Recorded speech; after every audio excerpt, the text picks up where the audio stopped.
Welcome to Jeff and the Rabbi. Well, we're back. We're back with the trilogy. Right. You know, the good old story of the Rabbi, the complaining river, the talking donkey, the white mule. We're back. We got it. I know you're excited. Here's how I know everybody's excited. The fan mail has been stacking up. Stacking up for the last 2 week shows about this Talmudic teaching we've done here. Right. We've got letters, tweets, emails, Facebooks. We got them all. And I'll give you kind of a gist of where they're coming from. Good, bad, different things. But I'll give you like the top 3 type of letters we're getting. Like the third most common letter we're getting is, wow, is it really true? Is there really such a thing as a talking donkey? Did the river really complain? Most of those seem to be coming right around the Colorado area. That's where we seem to be getting those from. I'm not sure if that's significant or anything like that. Okay. Maybe second most common we're getting is, they thought maybe, because usually we talk politics, and they thought there was some kind of analogy here, and they were wondering if the talking donkey did it relate more to Bernie Sanders or Donald Trump? They weren't really sure which way we were going with that, which I said I don't think as far as I know, there's no significance in either one of them. But you never know. But it could be some deep Kabbalistic thing. Who knows? Yeah. So, and the most common type of response we're getting is, when is this thing over with? Are we done with this story? Right. And when are we? Wait a second. You forgot the letter we got from Peter. Oh, which one was that? Peter, people for the ethical treatment of rivers. Oh, good. Oh, wow.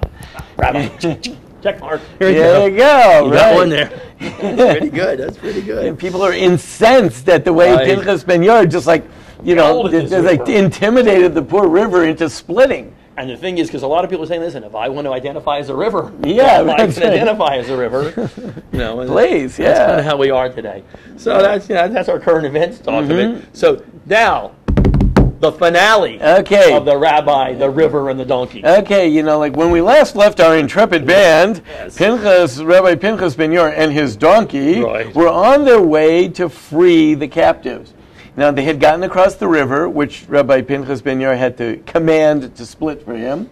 Then they stayed at an inn, and the donkey wouldn't eat, and it turned out later on that the food was untied. Donkey was incredibly sensitive. That was part 2. Now we're going to finish up the story, okay? So, Rabbi Pinchas Ben Yair is an extremely, extremely holy man. And he's on his way to free the captives. Right. And he bumps into, along the way, Rabbi. Now, Rabbi is a great Jew who at the time was probably the wealthiest, most powerful Jew in the world. And he also was considered to be like the leader of the Jewish people, the Nasi, the prince. Okay. And he was an extremely pious man. Okay? So Rabbi Pinchas Ben Yair meets him, and Rabbi says, will you come over for a meal? And Rabbi Pinchas Ben Yair says, well, yeah, of course I'll come over for a meal. Because, you think that I'm so holy. Do you think that the fact that I never eat anywhere is because I don't want to eat at people's houses? That's really not true. He says it's really not true. It's just I'm very sensitive. Sometimes... Not sensitive to different kind of foods? He's got stomach issues? No. He says I'm sensitive to people. Okay. People, they're really generous and they invite you over. They don't have enough to share with you. They don't have enough to feed themselves. So, of course, those people I turn down because I don't want to take food out of their mouth. But there's some other people that invite you over, but they don't really want you because they feel, it's like the right thing to do. They don't really want you. He says, the truth is, I don't really want them. They don't want me. People oftentimes have but I'm not categorically opposed to eating at other people's houses. It turned out that maybe he was, but we'll see. But he says, however, I have a job. I got to free the captive. I don't have time to go over to your house for dinner. I'm on my way. So off he goes to free the captive. So he skips dinner.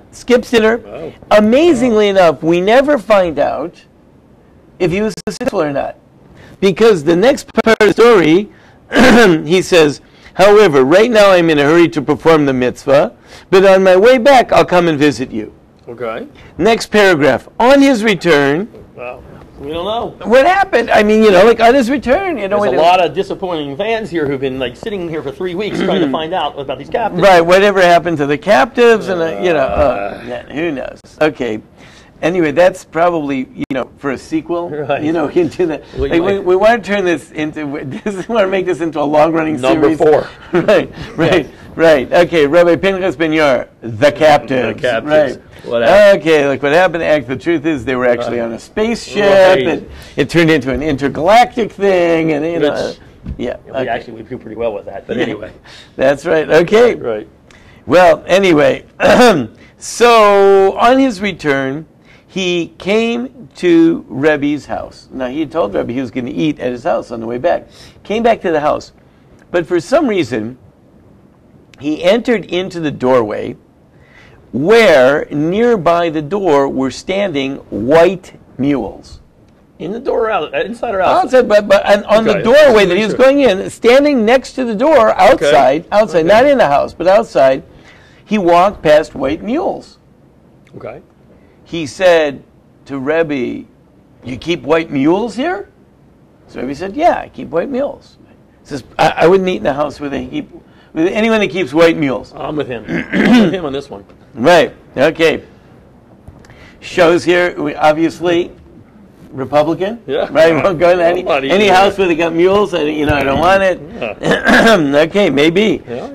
Now, so he said, no, this is his exact words. He said, "With the angel of death in this house, how could I eat there?"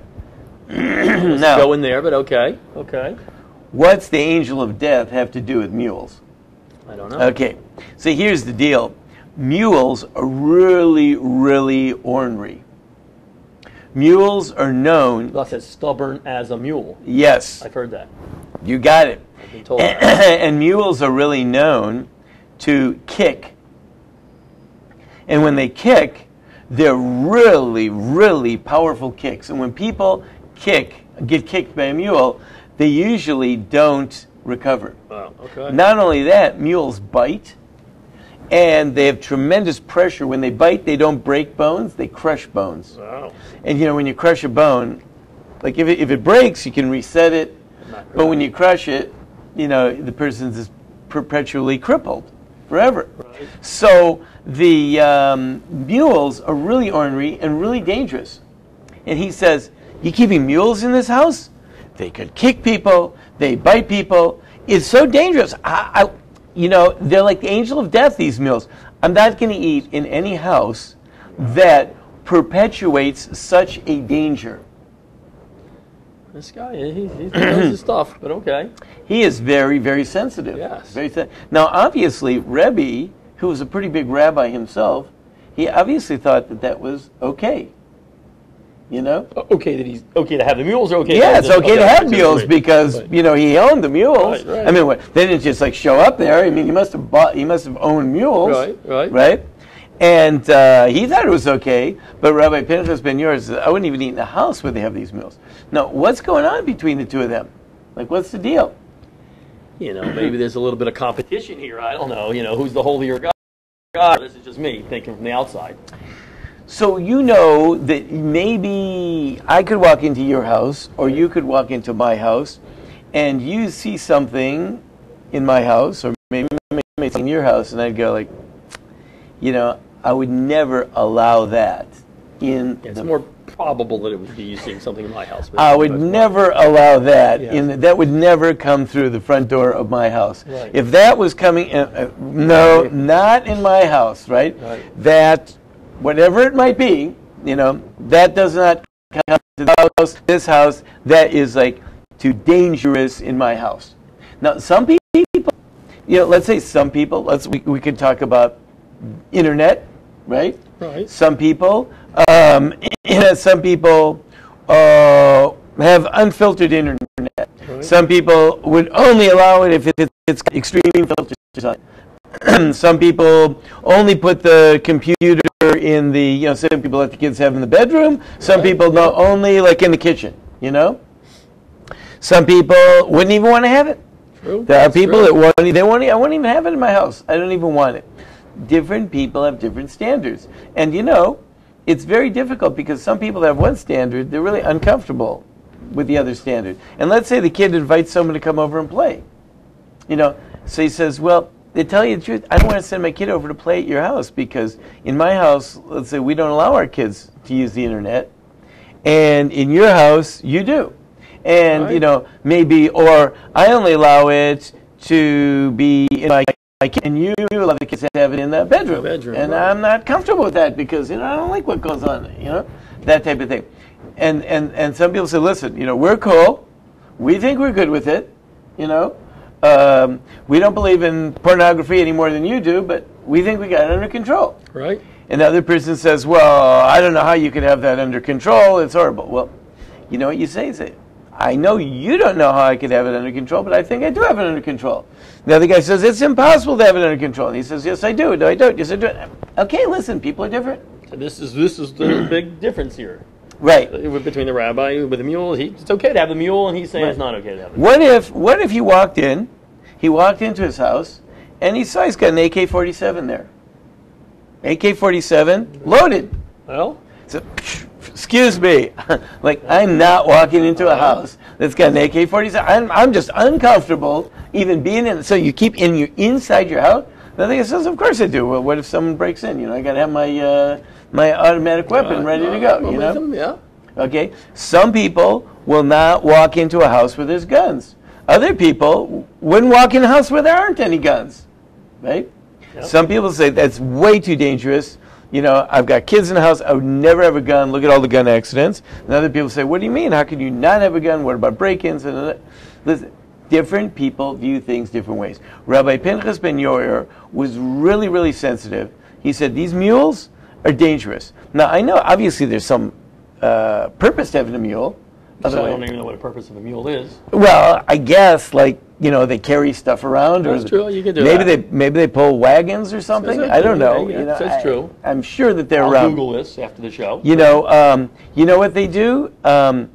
They pull Baraxo, 37 mule train. But yeah, okay. So once upon a time, mule trains. Mule trains, right? Mule train. A show? Mule train. Yeah, mule train. There you go. Okay. Right, mule train. Okay, so I don't know what that is either, but I know there is such a thing. Okay. Right? Okay. Obviously, so he had. They do something. There's something must be hitched to the end of that mule train. Right.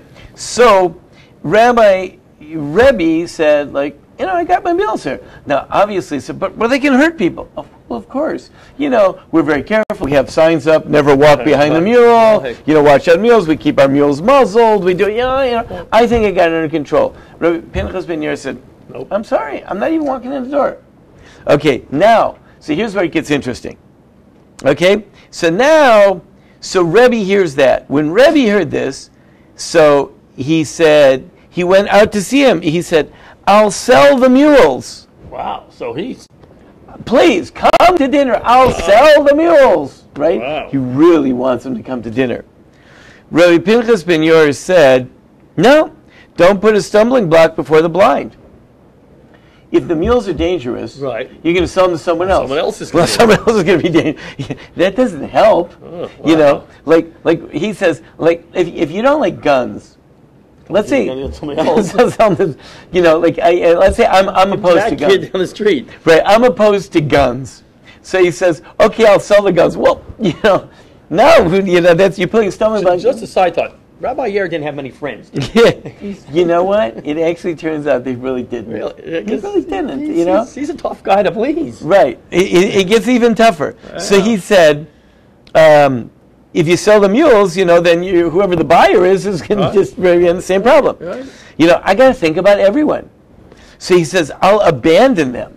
I'm just going to okay, I won't sell to anyone. I'm just so he says, then it's going to be even worse. Think about a bunch of crazy mules running around unowned. Looking to bite somebody. Right, then they're really going to, then everyone's in danger. At least now you keep them on your property. After that, that'll be even worse. Right. Wow.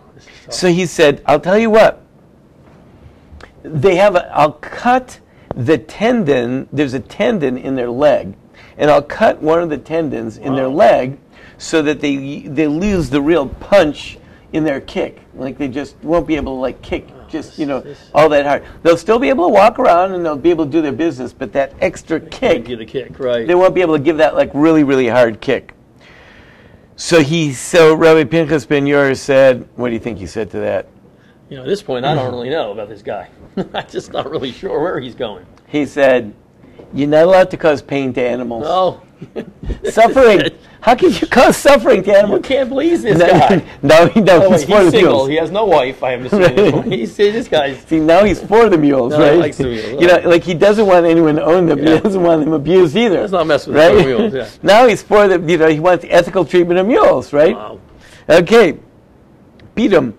Okay, yes. Now, so he says, okay, I'll kill them. Well, he says, I'll kill them. Just come to dinner. This guy is going out of his way. I mean, I won't kill the mules. I'll take the loss. So he says, no, that's wasteful. That's wasteful. You can't do that. It's wasteful. I doesn't want to eat at his house. I'm telling you right now. So, you got good mules here, right. And you can waste them. Well, what do you mean good mules? You told me they're dangerous. Yeah, I know they're dangerous, but you can't wait. So, at that point, so then what happened?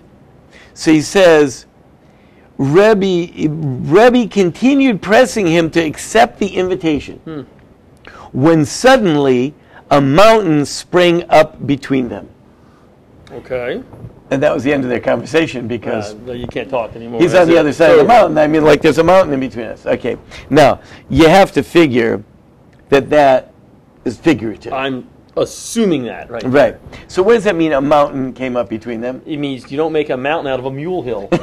I love it. I knew that was coming. That's pretty good there. Anyway. There you go. Okay, I just talked to it. Okay, I didn't even feed him that one. He didn't even read ahead. And he didn't read ahead. It was on the spot. That was pretty good. Yeah. That was pretty good there, yes. So the mountain came up between them. I think, to me, what this is saying is they realized that they're not going to make this. Right, this is unbridgeable. It's like there's a mountain between us. Right. Like the way you don't want to eat here, right? Nothing I can do is going to make it, kosher for you. Right. I'm over here. You're over there. You really, really just don't want to eat here. And it turns out that he saw that there was actually something more going on. He says, it's clear it's not because of the mules. It's not because of the mules. He didn't want to take anything from anyone, Rabbi Pinchas ben Yair. He did not want to take anything from anyone. Even from this man who's supposed to be a rich man? Even this rich man, holy man, great leader, great everything. Right. I mean, Rabbi was a huge, huge personality in the Jewish people. Wow. Clearly a pious man, clearly bending over backwards. Without like, to try anything he can. He realized, there's something bigger going on here. He doesn't want to eat here. Okay, so at this, Rabbi began to cry. He started crying. Rabbi started crying. Oh. And he said, if the righteous have such power while alive, imagine how much power they have after they're dead. Now, the Rebbe's saying this. Yes, Rebbe's saying this. Who's he calling righteous? Rabbi Pinchas ben Yair. Now, why did he call him righteous? What power did he have? What's going on? Yeah, I'm missing this. So, Rebbe says like this. This is the way Rashi explains it. A lot of commentary, a lot of different takes on this the piece. Next 6 episodes. Yeah, at least we could do the whole year on this, okay? But maybe the more straightforward way to understand this is that Rebbe realized that God was looking out for Rabbi Pinchas ben Yair. And the truth is, the whole story is about how God's been looking out for Rabbi Pinchas ben Yair. He gets to the river, he can't get across the river, God splits the river for him. God makes sure that his donkey doesn't eat any food that he shouldn't be eating, right? God really, really takes care of him. Now he's on his way back from freeing the captives. We don't know how that worked out, but anyway, I guess we'll have to presume that he was successful, but as we spoke about in the first episode, it really doesn't matter. Right? It doesn't matter. He's just trying, that's all. His job is just to try, so it really doesn't matter. And I think that's why they skip it in the story, just to emphasize, it just doesn't matter. Your job is to try. But now, Rebbe said, why didn't he come in through the door where the mules weren't? In other words, he had to see the mules. Could have gone the other way. It just so happened, because it says he specifically came in, he happened to enter by way of the gate where the mules were standing. Which means there's a lot of different ways. Rebbe probably had a huge mansion. He went that way. He happened to come in by way of the mules. So he says, you know what? God's looking out for him. He really didn't want to eat here. And God is obviously trying to get him off the hook. He clearly does not want to eat here, and God is sticking up for him. This is the part I don't get. Right. So he says he doesn't want to because he is conducting himself in a certain way that makes sense for him. It's very holy. It's very pious. He's like on a different level. He doesn't want to take anything from anybody. He won't eat even in Rabbi's house. And Rabbi probably had a very, very kosher house. But he doesn't want to eat there. And Rabbi said, you know what? God is looking out for him. Because he is so pious and so dedicated, God's helping him out. Be that way. God helps him be that way. Now, Rabbi says, if you can imagine, if God is helping him out so much in this world, just wait till he dies. When he gets up to heaven, I can imagine, like, God's really going to be helping him out up there. God's really going to be looking out for him, and he's going to seat him in a very, very great place. Now, what does this have to tell? What does this say to you and me? I'm really having a tough time with this because I'm getting the wrong message. But go ahead. What message are you getting? Well, I'm getting the thing that it's okay for this guy to ignore his earthly duties here, to ignore talking, obviously giving pleasure to the Rebbe, which you think would be an important part of his deal because it's meant so much to the Rebbe by interacting with the other human beings. I mean, that's not what we're here for. Right? So that's really interesting because actually there is another teaching of Rabbi Pinchas ben Yair. And Rabbi Pinchas ben Yair lays out a 13-step program. And he says how if you employ a certain attribute and you perfect it, it leads to another attribute, and the other attribute to the other attribute, till ultimately it leads to a person having divine inspiration. Obviously, he knows what he's talking about. He was obviously living in a different place, on a different planet, someplace totally otherworldly. And God seems to be helping him out to get along like this. No doubt.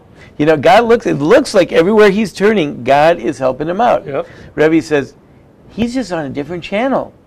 And I've got to learn to respect that, even though it made him cry. Right. Even though it made him cry. But sometimes a person is so dedicated to his piety that sometimes he can't accommodate the needs of everyone else. And sometimes there's an unbridgeable gap, and people just have to learn not to take it personally, and respect the other guy. And this happens many times. This happens many times. We see people where one family member becomes more religious than the other family member. Right, no doubt. And now they invite them over for dinner, and they don't want to come to dinner. Or they can't go to the big Thanksgiving dinner with the rest of the family because the food's not kosher. Or they can't go because it's always some Sabbath or some Jewish holiday or something like that, right? Someone adopts a certain mode of conduct for themselves. Right. And then everyone else gets really, really uptight about it, right? And they view it as a rejection of them. And, there are cases, not the norm, but in some extreme cases where someone is really, really dedicated to it and totally focused on developing their piety to an extreme, where it's not just that they don't want to eat at this guy's house. I don't want to take food from anyone. Nothing personal. I don't want to take food from people. I only want to eat what God has given me. I don't want to take from anyone else. Very high level of piety. At that point, it's not for the faint of heart. That's not what the average person does. No. If Rabbi invited me to his house, I am there with my little handkerchief tucked in. I'm on my bib. I'm ready. You want me to eat a meal? I love to eat a meal at Rabbi's house. But then again, when I get to the river, it doesn't split for me either. That's a good point. Yeah, I've tried that myself now. So Rabbi Pinchas ben Yair was just in a different place. And even Rabbi, the great, great sage, the great leader of the Jewish people, couldn't get him to eat at his house until it got to the point where he said, it's like a mountain. There's a mountain between us. And you know what? It hurt him. It hurt him. But he was not hurt as much as he was. He says, this is amazing. Look at how much God will alter nature for a very, very pious person. Look what that can be. And can you imagine what it's going to be like in the next world? how God's going to. Well, that makes sense. Not the kind of guy you want to have around at a party, probably, but still. So he is certainly, going to be a little bit of like a wet blanket at the party. I think so. That's just that. But you know what? He probably didn't want to go to the party. No, I think it'd be really hard to get him to go to the party, and if he did, he wouldn't have a drink. Right. He doesn't want to take your drinks. Right. He doesn't want to take your food. He'd be the guy complaining about the wheat you served to your donkey. He'd be the guy complaining about everything. Right. He'd be out checking. He'd be looking. How can you have this in your house? Right. Yeah. I'm sorry. I can't even be in this house. How can you have this in your house? This is what it. So, but we're supposed to be saying that's okay. Sometimes, if a person consistently lives like that, then he's above it. Right. Now, if he's phony, it's a whole different story. But when a person is consistently like that, and we have two stories in a row where God stood behind him, so God obviously knows. It's clear that he's the real McCoy. Yeah. I mean, God didn't just go splitting the river for anyone, and doesn't like make their donkey like all of a sudden get so finicky for just anyone. So if you're the real McCoy, you just have to respect that. Well, that's fair. And it could very well be, and it seems as though the sensitivities that he has developed are much higher than other people. Wow. And for him, it was outrageous. So, for example, for him to be in a house that had mules, how can I even go in that house? Now, Rabbi lives in a house, every day of the week. Right. He bought the mules. But it's okay. But we're not saying that Rebbe's bad. No. Right. Rebbe's not bad. But Pinchas Ben Yor is not bad either. He's gotten to such a high level that he's super sensitive about it. But what we have to do is you have to appreciate that what I might be doing, the next person is very sensitive to and finds it completely inappropriate. So it's good for the Rebbe, but not good for him, and they're both good. But obviously this guy is sensitive to it. Doesn't mean there's a bad guy and a good guy here. That's right. That's right. And you have to respect the other guy. Maybe the way one person is dressing, the other person considers to be immodest. Right. If this person says, for me, it's very modest. I mean, you should see the way I used to dress 10 years ago. Right. I'm dressing very modestly now. And for them, it might be right. For the other person, it might be horribly immodest. Oh, that's interesting. Right? Right. I'm sorry. I can't go there because there is immodestly dressed people. And you're looking around and going, who's immodestly dressed? Well, maybe to them it's immodest, because they're not used to that. Maybe where they come from, their sensitivities. And if someone is like that, we have to be sensitive to that and appreciate that. They're actually, and maybe you won't get it, because maybe it's just there's a mountain between you. Okay? There's a mountain between you. There's a mountain between you, and that's okay. Right. And admire the fact that his great piety is obviously, God's doing good things for him. That's how it works. Well, that's interesting. All right, makes sense. Is this it? Are we wrapping it? Are we wrapping the whole story? Well, actually, if you brought that up. Sorry. If you want to go on, it's a wrap. Yeah, this one is a wrap. I guess we've wrapped that up. Okay. Yeah. Back to senseless politics and absolute inane conversation next week. No, right. Never. So let's see. By next week, By next week, what will have happened? There's so many things that we can talk about. That's right. We've got a lot to catch up. But this is interesting stuff, and this is what the Talmud's all about. It's not what you think when you're reading it right there. You got to dig down deep into it and figure out what's going on. That's right. And by the way, I think we get a special star because I think that so far, for the past in the entire political season, we have not yet devoted one session to Donald Trump. Which, that's pretty amazing, huh? That's pretty good. Right. I mean, it doesn't seem like anyone else is able to do that. We're the only show that hasn't had him call in. Right. Wait a minute, no. And actually give his opinion on this conversation. That's right. That's right. Good. All right, well, that's good. Okay. Next week, maybe he'll be on. So, tune in. Maybe we should do Ivanka and the Sabbath observing Ivanka. Well, that's actually a good point. Right? Okay, that might be an angle. Maybe an angle. All right, well, next week, back. No Talmud, but more discussion. Next week. Okay.